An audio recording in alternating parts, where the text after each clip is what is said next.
샬롬 동수교회 성도 여러분들 안녕하세요. 임선숙 전도사입니다. 말씀 탐구 생활 25번째 시간입니다. 이번에 말씀 탐구 생활을 통해서 함께 나눌 서신은 마태복음입니다. 먼저 저자에 대해서 알아보도록 하겠습니다. 마태복음의 저자는 누구일까요? 이름에서 알 수 있듯이 마태복음의 저자는 마태입니다. 마태의 이름 뜻은 아람어로 하나님의 선물이라는 뜻이에요. 마태복음을 마태가 썼다는 객관적인 증거가 존재하는 것은 아닙니다. 그러나 마태복음의 저자가 히브리어와 아람어를 잘 쓰는 헬라어 사용자였다라는 점을 보았을 때 교부들은 모두들 마태를 가리킵니다. 문서의 이 제목도 처음에 마태의한이라는 뜻의 카타마사이온으로 표기를 한 것도 같은 맥락입니다. 마태는 알페오의 아들로 태어났고요. 레위라고 부르기도 합니다. 그의 직업은 세리였지요. 가버나움 근처에서 일을 하다가 우리 주님의 부르심을 받고 바로 주님을 따른 사람이 바로 이 마태입니다. 그렇게 마태는 예수님의 12제자 중 한 명이 되었어요. 이번에는 마태복음의 기록 시기에 대해서 알아보도록 하겠습니다. 마태는 언제 마태복음을 기록하였을까요? 신약 성경의 맨 앞쪽에 마태복음이 위치하고 있기 때문에 아마도 가장 빨리 기록되지 않았을까라고 생각하기 쉬운데요. 그러나 사실은 다른 문서들에 비해서 늦은 시기에 기록된 것으로 추정합니다. 일반 서신서보다 복음서가 좀 더 늦게 기록이 되었고요. 같은 복음서 가운데서도 마태복음이 마가복음보다 좀 더 늦게 기록이 되었어요. 그래서 마가복음은 마태에게 있어서는 좋은 자료가 되었던 것으로 보입니다. 마가복음에서 나오는 내용의 한 80% 이상이 마태복음에서도 그대로 사용되는 것을 보아도 알 수가 있습니다. 그러나 마가복음과 누가복음에서 나오지 않았던 마태복음만의 고유 자료도 있습니다. 여러 학설들이 있지만 마태복음의 이 기록 시기는 AD 65년에서 75년 사이로 추정하고 있습니다. 마가복음보다 그럼 늦게 기록이 되었는데 왜 신약의 맨 처음에 마태복음을 넣었을까요? 마태복음이 구약과 신약의 이 다리 역할을 하기 때문입니다. 마태는 예수님이 구약에 예언된 메시아이심을 입증하기 위해서 구약 성경을 많이 인용하게 돼요. 직접적으로 구약 성경을 인용하거나 구약의 내용을 언급한 것이 100번 이상이 될 정도예요. 예수님의 사역 내용을 기록하면서 그 사역들과 연결된 구약의 구절과 예언들을 함께 제시했어요. 우리 구약의 그 예언이 예수님의 사역을 통해서 어떻게 성취되었는가를 나타내기 위함이에요. 구약에서 말씀하신 하나님의 뜻이 이 예수님을 통해서 이어져 가면서 성취된다는 것을 알리기 위함이에요. 그렇기 때문에 마태복음은 구약과 신약을 이어주는 문서라고 표현할 수 있습니다. 자, 마태복음을 어디서 썼는지 그 기록 장소를 알아볼까요? 그 장소가 분명히 나타나지는 않지만 다만 유대인을 대상으로 쓴 복음서이기 때문에 학자들은 대체로 팔레스타인 지역으로 추측합니다. 또 다른 추측은 이것인데요. 마태복음은 능숙한 헬라어로 기록이 되어 있어요. 저자는 히브리 성경에 헬라어 역본인 70인을 자주 인용했고요. 이는 기독교 복음이 널리 퍼져 있었던 팔레스타인 인근의 이방 지역으로 보여집니다. 최초로 그리스도인이란 호칭을 사용하였고 또 최초로 평신도 선교사를 파송한 곳, 수리아의 안디옥의 기록 장소로 적합했을 것이라고 추측하게 합니다. 기록 배경에 대해서 함께 나누겠습니다. 마태복음 속에서는 예수 그리스도께서 태어나신 베들레헴을 시작으로 유년 시절을 보내신 나사렛이 나옵니다. 그리고 그리스도로서 공적 사역의 중심지가 되었던 갈릴리 지방이 나오고요. 북쪽으로는 두로를 중심으로 가이사랴 빌립보에서 제자들을 훈련시키시게 됩니다. 그리고 십자가에 달려 돌아가심으로 인류 구원의 대업을 완성하신 예루살렘이 나옵니다. 마태복음을 기록한 목적은 무엇일까요? 마태는 왜 마태복음을 기록하였을까요? 그것은 유대인들에게 예수님이 바로 그들이 기다리던 메시아이심을 입증하기 위함이에요. 특별히 유대인들 중에서도 복음을 받아들인 그리스도인들과 개종한 이방인들을 위해 기록하였어요. 예수님께서 유대인의 왕으로서만 오신 것이 아니라 모든 민족을 위해서 오신 메시아이심을 알리기 위해서입니다. 먼저 마태는 예수님의 계보에 대해서 자세히 쓰는데요. 1장 처음부터 아브라함의 자손이요 다윗의 자손인 예수 그리스도의 계보는 이러하다로 시작합니다. 하나님께서는 아브라함을 통해서 장차 오게 될 하나님의 나라를 약속하셨어요. 그리고 다윗을 통해서 하나님의 약속은 계속되고 있음을 보여주셨어요. 그리고 마침내 참된 왕이 되시는 예수 그리스도를 통해서 언약이 성취되었음을 계보를 통해 이야기합니다. 아브라함으로부터 시작해서 다윗의 자손으로 오신 예수님을 강조함으로써 구약 때부터 이미 예언된 메시아임을 강조하는 것이에요. 이것은 유대인들에게 예수를 믿는 것이 구약을 부정하는 것이 아닙니다. 오히려 구약의 언약의 성취입니다. 라고 유대교 그리스도인들을 설득하기 위함이에요. 그러면서도 유대인들이 가지고 있는 편견이나 또 그런 사고에 대해서는 단호하게 그 차이점에 대해서 밝히기도 하였어요. 지금까지 너희가 이러이러하게 들었으나 나는 너희에게 이르노니 라는 형식으로 말하면서 예수님의 새로운 가르침에 대해서도 담대하게 이야기합니다. 이제 마태복음의 주제에 관하여서 나누도록 하겠습니다. 마태복음의 주제는 무엇일까요? 먼저 구약 전체의 주제는 하나님께서 우리와 함께 하신다입니다. 마태복음의 주제는 구약의 주제를 이어서 하나님의 나라가 예수 그리스도를 통해서 이 땅에 임하였다는 것이에요. 구약의 임마누엘 언약이 신약의 예수님을 통해서 우리에게 그대로 이루어졌습니다.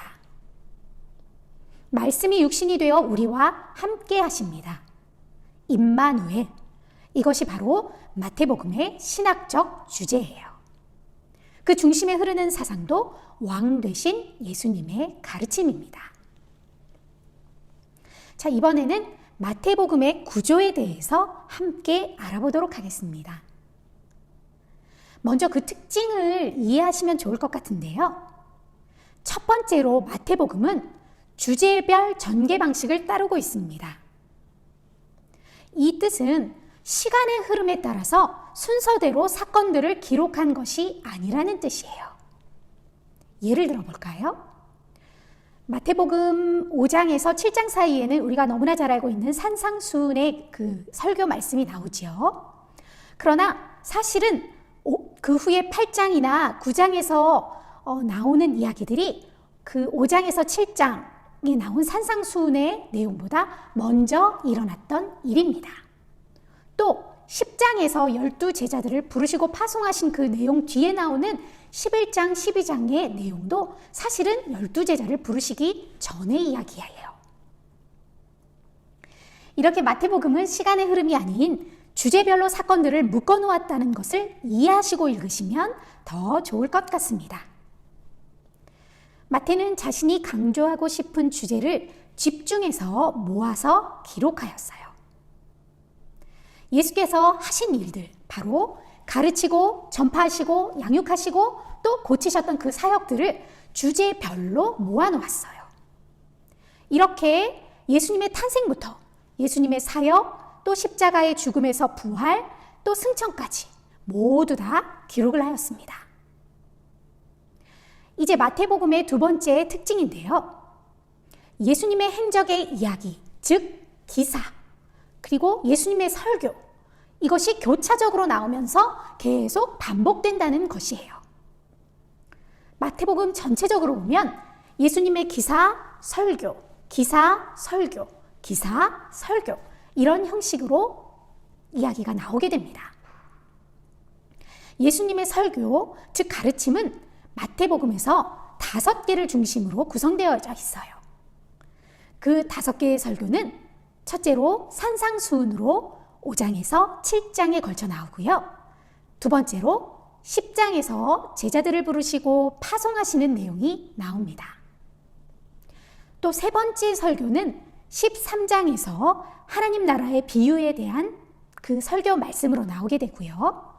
네 번째 설교는 천국 백성의 삶에 대해서 18장에서 말씀하십니다.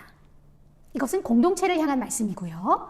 마지막으로 24장에서 25장에 나오는 감람산에서의 설교가 나옵니다.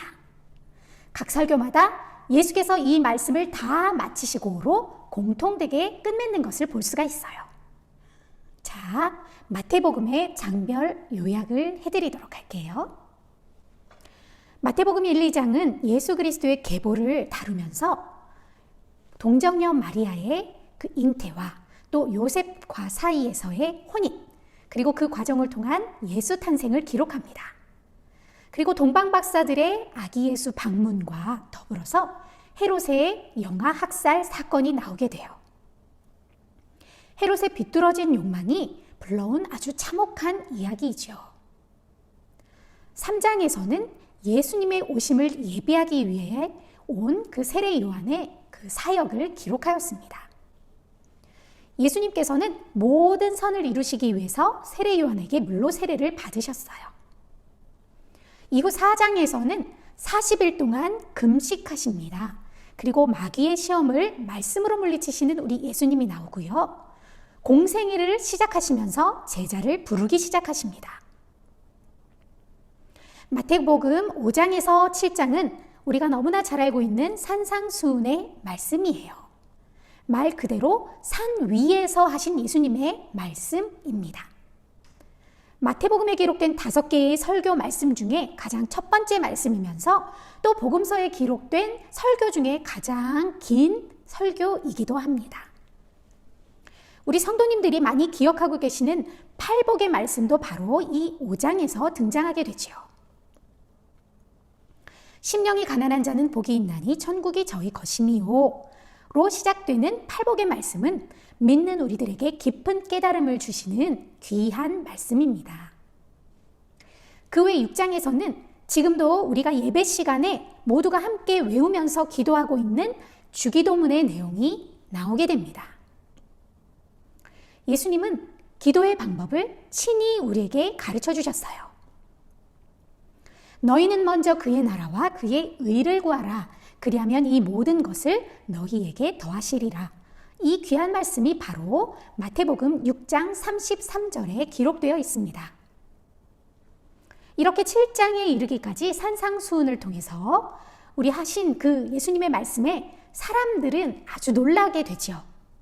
서기관들과 또 바리새인들과는 다른 권위가 있음을 느꼈기 때문이에요. 이제 8장에서 9장은 예수님께서 병으로 고통받는 많은 백성들을 고치시는 기사와 이적을 기록하였어요. 예수님은 힘없고 돈도 없어 누구도 의지할 수 없는 자들도 멀리하지 않으시고 그리고 고치셨어요. 사람들에게 무시받던 자들도 예수님은 귀한 영혼으로 대하시고 치유해 주셨습니다. 그리고 12제자를 한 명씩 부르셨어요. 이렇게 제자들을 부르시고 10장에서는 두 번째 설교 말씀을 하십니다. 제자들에게 제자의 길에 대해서 가르치셔요. 예수를 전하다가 미움을 받더라도 두려워하지 말라고 힘을 주셨어요. 그리고 11, 12장은 다시 예수께서 행하신 일들, 즉 기사를 기록합니다. 반복되고 있죠, 지금. 세례 요한에 대해 말씀하시고 안식일 논쟁에 대해서 그리고 죄에 대해서 경고하셔요. 이전에는 다시 아까 기사가 나왔으니까 말씀이 나올 차례네요. 13장에서는 세 번째 예수님의 설교가 나옵니다. 바로 천국에 관한 7가지 비유가 여기에서 나오는데요. 이 비유는 씨 뿌리는 자의 비유, 알곡과 가라지의 비유, 겨자씨 비유, 누룩의 비유, 밭에 감추인 보화 비유, 값진 진주의 비유, 그물의 비유, 이렇게 7가지입니다. 앞에 4개의 비유는 무리들에게 공개적으로 말씀하신 비유예요. 마지막 3개의 비유는 주님의 제자들에게 따로 비유로 말씀하신 것이고요. 이 7가지 비유들은 사단이 예수 그리스도의 구원 사역을 막으려고 얼마나 애쓰고 있는지를 잘 나타냅니다. 그렇지만 우리 하나님의 구원을 향한 계획은 결코 막을 수가 없죠.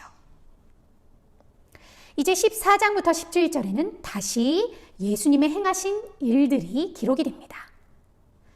우리가 정말 잘 알고 있는 오병이어의 기적이나 바다의 폭풍을 잠잠케 하신 기적, 또 귀신에 억눌려 있던 자들을 자유케 하시고 귀신들을 쫓아내신 그런 기사들을 계속해서 전하게 됩니다. 그러나 수많은 기사와 이적을 행하였음에도 불구하고 바리새인들이나 서기관들로부터 우리 예수님은 배척을 당하게 되십니다. 그럼에도 불구하고 메시아로서의 예수님의 사역은 멈추지 않고 계속 진행이 되어요. 이제 18장에서 네 번째 예수님의 설교 말씀이 나옵니다.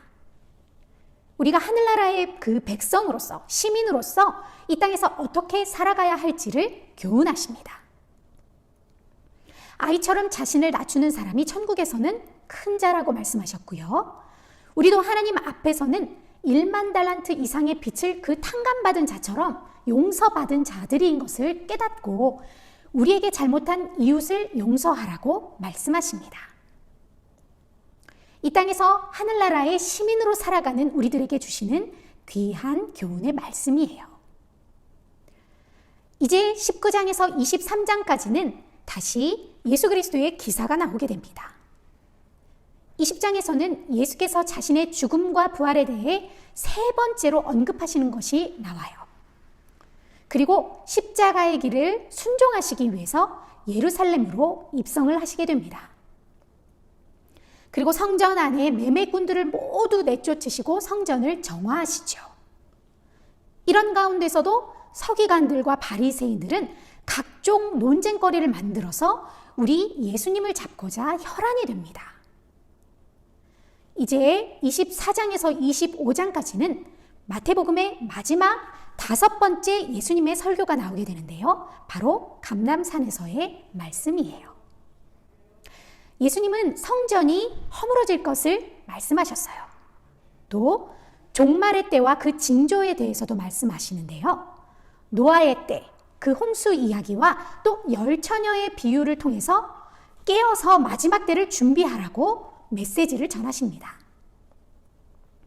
우리는 그때와 시기를 알지 못하기 때문에 일상 속에서 하나님의 사람으로서 깨어서 생활해야 한다고 말씀하셔요. 뒤에 나오는 달란트 비유와 양과 염소의 비유는 때와 시기에 관한 관점은 아닙니다. 그러나 마지막 때의 주인이 돌아와서 우리가 살아온 대로 결산할 것이라는 이 부분에 중점을 두어요. 하나님의 자녀로서 구별되이 살아가면서 깨어 있으라고 다시 한번 강조하는 것이죠. 26장에서부터는 가룟 유다의 배신으로부터 예수님이 체포가 되고요. 그리고 베드로가 예수님을 부인하는 장면이 나옵니다. 27장에서는 빌라도가 예수님을 십자가에 못 박도록 넘겨줍니다. 예수님은 채찍에 맞으시고 희롱을 당하며 십자가를 지고 가시죠. 그리고 십자가에 못 박혀 죽으십니다. 그러나 28장, 부활의 첫 열매가 되신 우리 예수님을 기록하는데요. 사망 권세를 이기시고 우리 예수님께서 부활하십니다. 할렐루야. 이렇게 예수님은 세상의 모든 죄를 지시고 친히 어린 양이 되셔서 자신을 들이심으로 단번에 모든 죄를 깨끗하게 씻으셨습니다. 그리고 다시 살아나셔서 우리에게 부활의 새 소망이 되셨습니다. 구원주이시며 메시아로 오신 예수님의 사역을 다 이룬 것이에요. 이제 하늘로 올리우시면서 우리에게 지상 명령을 주셨죠. 바로 그러므로 너희는 가서 모든 민족을 제자로 삼아 아버지와 아들과 성령의 이름으로 세례를 베풀고 내가 너희에게 분부한 모든 것을 가르쳐 지키게 하라. 볼지어다 내가 세상 끝날까지 너희와 항상 함께 있으리라 하시니라. 아멘.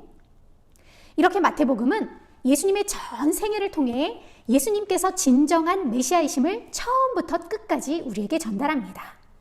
그리고 예수님께서 우리와 임마누엘 하시는 구주이심을 드러내었어요. 우리 교회에서 예배 가운데 많이 쓰시는 그런 표현이 있는데요. 부활의 주님이 우리와 함께 하십니다 라는 표현이에요. 마태복음이 최종적으로 우리에게 전해주는 이 메시지가 바로 이것이 아닐까 싶습니다. 함께 우리 교회에서 예배 가운데 하는 대로 선포하고 오늘의 말씀 탐구 생활을 마무리하도록 하겠습니다. 부활의 주님이 우리와 함께 하십니다. 우리와 함께 하시는 주님을 찬양합니다. 아멘. 감사합니다.